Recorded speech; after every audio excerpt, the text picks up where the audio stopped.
Hi everyone, in this video, we will show you how to transfer 401k capitalizing on Robinhood. If you've recently left your employer or want to move your retirement savings, Robinhood allows eligible users to roll over a 401k into a Robinhood IRA. This process is called a rollover, and unlike a regular IRA transfer, it moves money from an employer-sponsored retirement plan into an IRA. While a rollover is reported to the IRS, it is generally not taxable when completed correctly. Before you begin, make sure you have opened a Robinhood traditional IRA or Roth IRA, depending on the type of retirement account you want to receive the funds. Now let's get started. First, open the Robinhood app on your phone and sign into your account.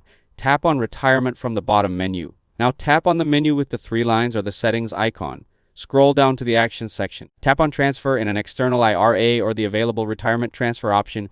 Follow the on-screen prompts to begin the transfer process. If you're rolling over a 401k, select the appropriate rollover option when prompted. Now choose the financial institution that currently holds your retirement account. You can either connect to your provider directly or manually enter your account information. Enter all of the requested account details carefully.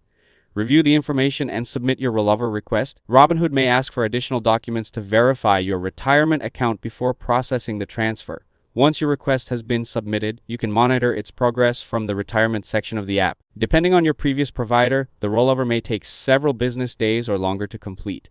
After the transfer is finished, your retirement funds will appear in your Robinhood IRA, where you can choose your investments. If your previous brokerage charges a transfer or account closing fee, Robinhood may reimburse up to $75 for eligible transfers of $7,500 or more, provided you submit proof of the fee. Before moving your retirement savings, remember that you generally have four options.